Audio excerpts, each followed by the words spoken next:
이제 다 같이 주기도문 하심으로 45일 기도 챌린지 23번째 기도회 시작하도록 하겠습니다. 하늘에 계신 우리 아버지여, 이름이 거룩히 여김을 받으시오며 나라의 임하옵시며 뜻이 하늘에서 이루어진 것 같이 땅에서도 이루어지이다. 오늘날 우리에게 일용할 양식을 주옵시고 우리가 우리에게 죄 지은 자를 사하여 준 것 같이 우리 죄를 사하여 주옵시고 우리를 시험에 들게 하지 마옵시고 다만 악에서 구하옵소서. 대개 나라와 권세와 영광의 아버지께 영원히 있사옵나이다. 아멘.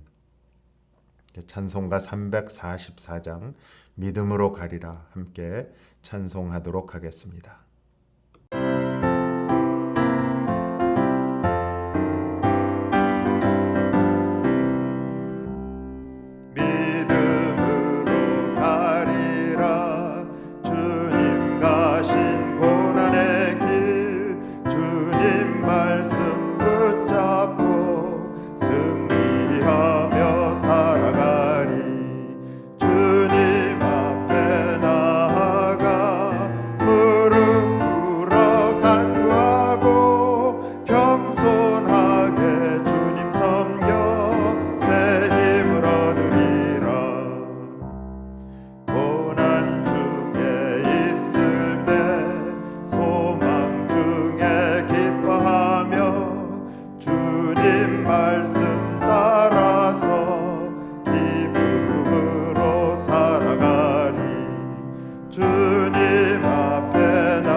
오늘 아침 함께 보실 하나님의 말씀은 욥기 23장 1절부터 9절까지 말씀 1절부터 보도록 하겠습니다.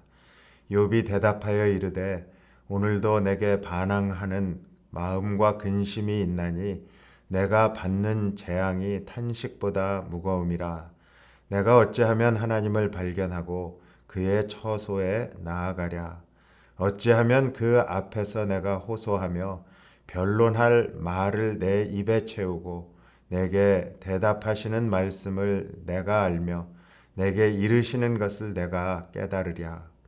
그가 큰 권능을 가지시고 나와 더불어 다투시겠느냐? 아니로다. 도리어 내 말을 들으시리라. 거기서는 정직한 자가 그와 변론할 수 있은즉 내가 심판자에게서 영원히 벗어나리라.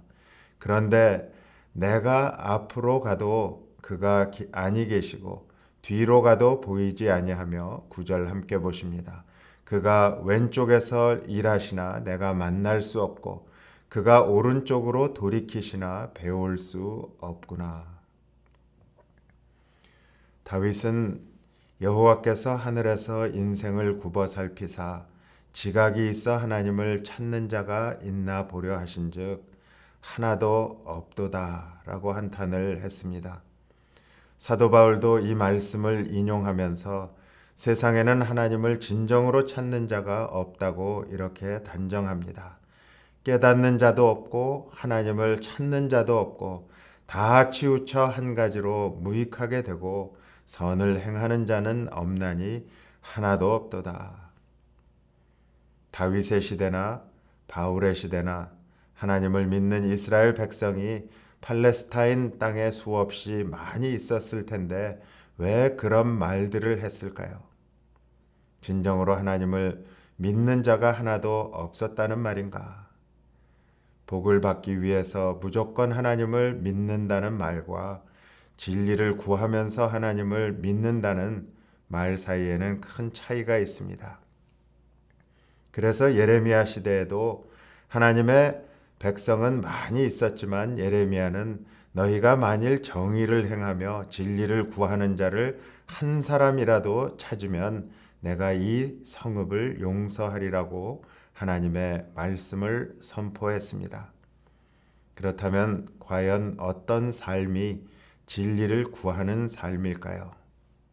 본문에 나타난 욥의 말을 같이 생각하면서 세 가지 교훈을 삼으며 은혜를 구하고자 합니다. 먼저 진리를 구하는 삶은 의문을 반드시 풀어야 합니다. 당시 하나님을 향하여 욥은 저는 아무런 죄가 없는데 어찌하여 이런 큰 재앙이 내게 임하는 겁니까? 라는 뼈아픈 질문을 끊임없이 던지고 있었습니다. 욥은 2절에서 오늘도 내게 반항하는 마음과 근심이 있습니다. 내가 받는 재앙이 탄식보다 무겁습니다. 라고 합니다. 욥은 자신이 당하는 재앙에 대해서 하나님을 무조건 믿는다는 식으로 넘겨버리지 않고 하나님께 그 이유에 대한 답을 듣기 위해서 몸부림쳤습니다. 우리들의 삶의 현장에서 신앙에 의문이 생기면 그냥 묻어두는 것이 아니라 하나님께 어린아이가 마치 아버지에게 물어보듯이 하나님께 답을 구해야 합니다. 이것이 진리를 구하는 삶의 첫 번째 모습입니다. 시편 기자는 내가 어찌하면 이를 알까 생각해 보았습니다. 또 어찌하여 하나님이여 주께서 우리를 영원히 버리시나이까? 어찌하여 주의 치시는 양을 향하여 진노의 연기를 뿜으십니까? 라고 하나님을 향해 외쳤습니다. 우리 주님 예수님께서도 극도의 고통 중에 나의 하나님 어찌하여 나를 버리셨나이까? 라고 외치셨습니다. 그럼에도 불구하고 대개의 신자들은요, 신앙을 마치 묻지 않아도 알 수 있는 것처럼, 그러니까 불문가지인 것처럼 여기고 있습니다. 하지만 이것은 미신이나 아니면 맹신이라고 할 수 있습니다. 우리는 언제나 하나님을 향하여 우리의 문제를 내려놓고 진지하게 질문을 해야 합니다. 그러면 하늘로부터 오는 신령한 지혜로 하나님을 알아가는 은혜를 주실 것입니다. 우리 어린 유치부의 자녀들도 순진하고 순수한 때에 하나님께 더 많은 이런 질문들을 하면서 하나님을 알아가는, 그래서 하나님의 마음을 깨닫고 자기들의 그 마음에 새기는 은총이 함께 하기를 바랍니다. 또한 진리를 구하는 삶은 오직 하나님께만 나아가야 합니다. 다음으로 진리를 구하는 바람직한 자세는 오직 살아계신 하나님만을 찾는 데 있습니다. 욥은 3절에서 내가 어찌하면 하나님을 발견하고 그의 처소에 나아가랴 이렇게 말합니다. 욥은 자신의 큰 문제를 푸는 유일한 방법은 하나님을 찾아 나서는 길밖에 없다는 것을 절감하고 있었다는 것을 알 수 있습니다. 어떤 의문이나 문제를 해결하기 위해서는 반드시 우리가 하나님께로 나아가야 하는 것입니다. 하나님만이 그 문제의 답을 주실 수 있고 또한 하나님만이 그 해결의 길을 보여주실 수 있기 때문입니다. 사실 하나님께서는 그리스도 안에서 당신의 지혜를 다 나타내 보여주셨습니다. 고린도전서 1장 24절에서 그리스도는 하나님의 능력이요 하나님의 지혜라고 했습니다. 따라서 예수님은 우리 인생의 모든 문제의 해답이 되신다는 것을 믿으시기 바랍니다. 한마디로 예수 그리스도는 우리의 해답입니다. 인간의 지혜를 꾀하다가 더 미궁에 빠져드는 경우를 종종 봅니다. 하나님께 진리를 구하며 질문을 할 때 그 깨달음을 주시면 단순한 지식을 넘어서 하나님의 지혜로, 주님의 은혜로 그렇게 인도해 주시는 겁니다. 우리들의 문제를 우리 주님 예수 그리스도께 모두 의탁할 때 모든 문제에 답을 주시는 하나님의 은혜를 여러분들이 모두 체험하시기를 간절히 소원합니다. 마지막으로 진리를 구하는 삶은 대답을 듣고 깨달아야 합니다. 욥은 4절과 5절에서 어찌하면 그 앞에서 내가 호소하며 내게 대답하시는 말씀을 내가 알며 내게 이르시는 것을 내가 깨달으랴. 그렇게 말하면서 어떤 것이 바른 태도인가를 우리에게 보여주고 있습니다. 이런 욥의 태도 때문에 하나님께로부터 질문에 대한 답을 욥이 들었을 뿐만 아니라 자신의 눈으로 친히 하나님을 목격할 수 있었습니다.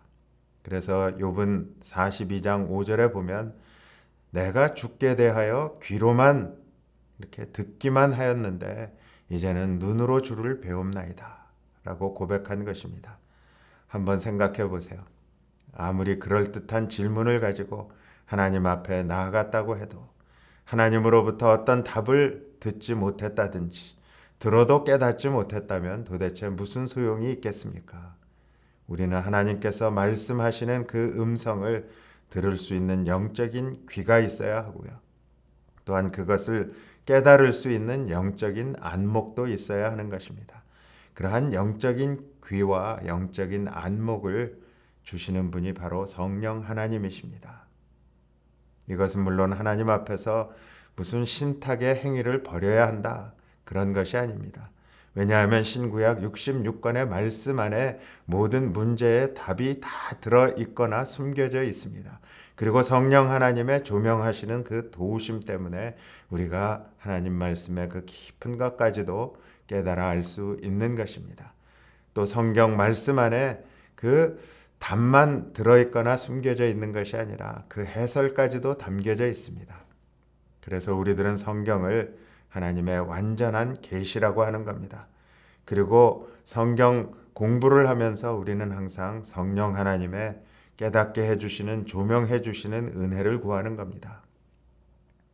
바로 성경 공부의 필요성과 성령 하나님의 도우심이 필요한 것이 바로 여기에 있는 겁니다. 성경은 무궁무진한 하나님의 보화를 캐낼 수 있는 보물 창고인 것입니다. 비록 주일학교의 수업이 모두 온라인 줌으로 하고 있지만 어린 우리 유치부 학생들과 또 부모님들이 하나님의 말씀에 담겨 있는 보화를 항상 캐낼 수 있기를 간절히 바랍니다. 성도 여러분, 이제 말씀을 정리합니다. 우리는 일상생활에서 어려운 문제를 만나게 되고 신앙생활에서도 의문나는 일들이 많이 생깁니다. 어떻게 보면 인생은 그 자체가 문제와 의문투성이라고 할 수 있습니다. 그럼에도 불구하고 삶의 문제는 그저 흐지부지 넘겨버리고 신앙의 문제도 그저 믿는다는 식으로 덮어버리기도 합니다.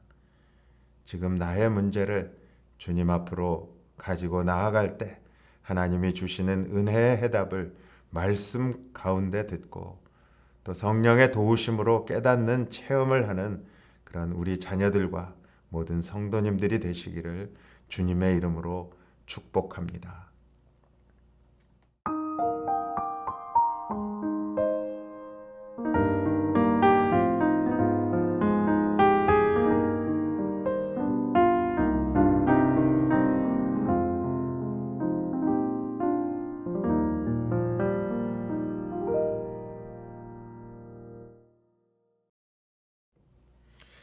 사랑의 아버지 하나님 감사합니다.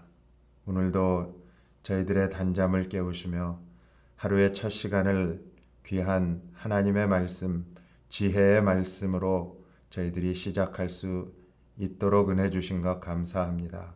계속해서 저희들이 욥기를 묵상하면서 하나님 앞에 진정한 지혜가 어떤 것인지 또 하나님이 원하시는 그러한 삶의 모습이 어떤 것인지 오늘은 특별히 진리를 추구하는 그러한 삶이 어떤 것인지 저희들에게 깨닫게 하여 주시고 또 교훈하여 주시니 감사합니다.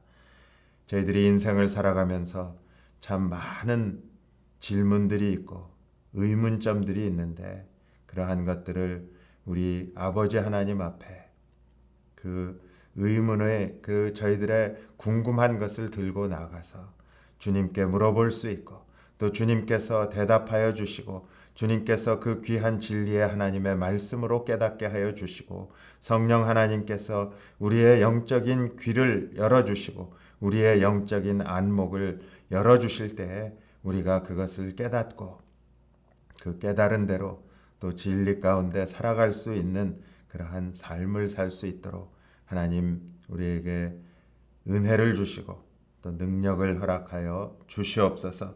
유치부 어린 자녀들이 어려서부터 하나님의 말씀 안에 담겨 있는 이 진리를 항상 하나님 앞에 성령의 도우심을 구하며 하나님이 들려주시는 그 주님의 거룩하신 음성을 들으며 깨닫게 하시고 깨달은 대로 마음에 깊이 새겨서 그 하나님의 말씀대로 살아가고 또 그 마음을 거룩하게 구별하며 세상의 헛된 것들을 쫓아가지 않고 오직 하나님의 진리를 따라갈 수 있는 그리고 하나님께만 나아갈 수 있는 그러한 우리 어린 자녀들이 될 수 있도록 하나님 축복하여 주시옵소서. 유치부 어린 자녀들을 또 가르치는 우리 귀한 선생님들 기억하여 주시고 선생님들이 먼저 성령의 충만함을 받고 하나님 말씀의 진리의 그 모든 것들을 옳게 분별하면서 우리 어린 영혼들을 참 사랑의 마음으로 섬기게 하시고 또 참 사랑의 손길로 그들에게 복음의 진리를 나누어 줄 수 있는 그러한 귀한 저희 선생님들 될 수 있도록 하나님 축복하여 주시옵소서. 이민경 전도사님을 비롯해서 선생님들과 또 속해 있는 모든 가정의 부모님들 또 우리 유치부 어린 자녀들 하나님께서 축복하여 주시고 인도하여 주셔서 이러한 코로나 팬데믹 상황 가운데에서도 가정이 참 하나님의 말씀 가운데 은혜가 충만하며 기쁨의 소리, 구원의 소리, 기도의 소리, 찬양의 소리 하나님 말씀을 읽는 그 아름다운 소리가 넘쳐날 수 있도록 하나님 축복하여 주시옵소서.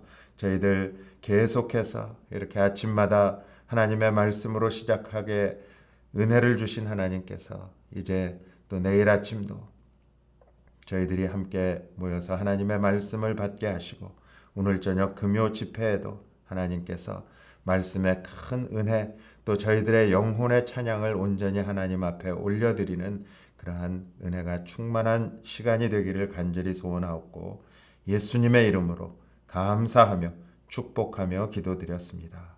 아멘. 이제 다 같이 각자의 기도의 처소에서 기도하시고 저녁 금요 찬양 집회 때 또 여러분들 뵙고 내일 아침 같은 시간에 여러분들 또 뵙도록 하겠습니다. 감사합니다.